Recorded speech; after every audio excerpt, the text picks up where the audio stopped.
Perkenalkan, kami dari mahasiswa program studi S1 Teknik Komputer Universitas Muhammadiyah Karanganyar yang beranggotakan Yahya Zakaria, Imam Husain Al-Munawaroh, dan yang terakhir ada Siti Nurul Widianingsih dengan dosen pengampu untuk mata kuliah Capstone Project Internet of Things Bapak Erwin Aprilianto Skom Mkom. Di sini kami akan mempresentasikan tugas capstone Internet of Things kami, yaitu Smart Watering System. Komponen yang kami gunakan terdiri dari ESP32, sensor soil moisture, LCD I2C, small water pump, kabel jumper, ada adapter 5 volt, relay 3 volt 1 channel dengan alur kerja. Selanjutnya akan dijelaskan oleh saudara Yahya Zakaria. Baik, ini adalah kotak alat IoT kami yang dihidupkan dengan sumber daya dari adaptor 5 volt 2 ampere. Ini adalah small water pump yang akan menyirami tanah agar basah dan mengenai sensor soil moisture.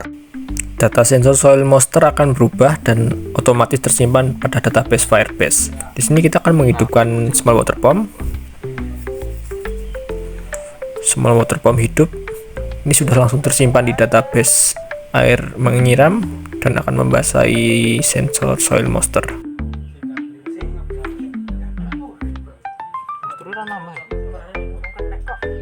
Data kelembapan tanah mulai berubah, lalu akan saya matikan. Small water pump mati, air sudah tidak menyiram. Keterangan small water pump mati. Selanjutnya akan dilanjutkan penjelasan program oleh saudara Imam. Oke, kali ini saya akan menjelaskan Smart Watering System yang terintegrasi dengan Firebase dan Blink. Sistem ini bisa memantau kelembapan tanah dan mengontrol penyiraman tanaman secara otomatis dari mana saja. Untuk programnya, yang pertama kita konfigurasi bagian awal yaitu library dan dependensi.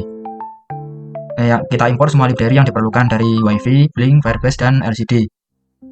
Kemudian untuk konfigurasi pinnya didefinisikan untuk sensor dan relay. Sensor di pin 33 analog dan relay di pin 32 digital. Untuk bagian koneksi internetnya kita konfigurasi menggunakan Wi-Fi sesuai dengan nama SSID dan passwordnya.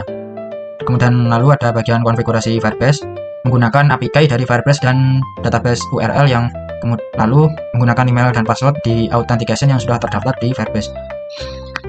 Lalu untuk setup waktunya kita sinkronisasi waktu dengan NTP server untuk timestamp yang akurat. Penting banget untuk history data. Nah, kemudian untuk bagian setup Firebase, setup koneksi Firebase dengan API dan database URL sistem akan otomatis login dengan email dan password. Untuk struktur database-nya, data disimpan dalam dua bagian, yaitu menyimpan status terbaru atau data terbaru dan lalu untuk history atau riwayat lengkapnya. Nah, untuk bagian baca sensor membaca nilai analog 0 sampai 4095, lalu kita mapping ke persentase 0 sampai 100%. Nah, kemudian data disimpan ke Firebase dengan save current status. Untuk kontrol dari Blink-nya, dari Blink kita bisa kontrol relay manual dengan virtual pin V1, tombol on off langsung mengubah state relay. Kemudian simpan status dan history saat tombol ditekan. Kemudian untuk sinkronisasi Firebase, sistem bisa sinkron otomatis jika kita ubah state dari Firebase. Di ESP32-nya akan ngedetek perubahan dan update relay-nya. Kemudian juga untuk ngedisplay LCD menampilkan level kelembapan dan status motor pompa on atau off. Kemudian untuk setup dan loop-nya, untuk setup-nya kita inisialisasi semua komponennya berurutan dari serial dan LCD, bagian Wi-Fi, time, Firebase, Blink, dan timer.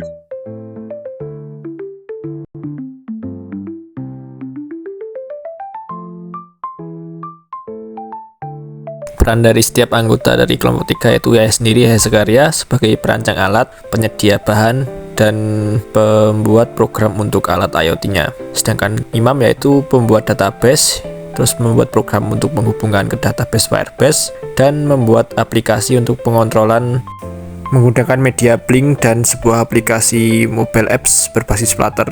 Saudari Nurul berpartisipasi dalam pembuatan ide, pembuatan rancangan, mencari referensi, dan urusan dokumentasi. Sekian presentasi dari kelompok 3. Terima kasih.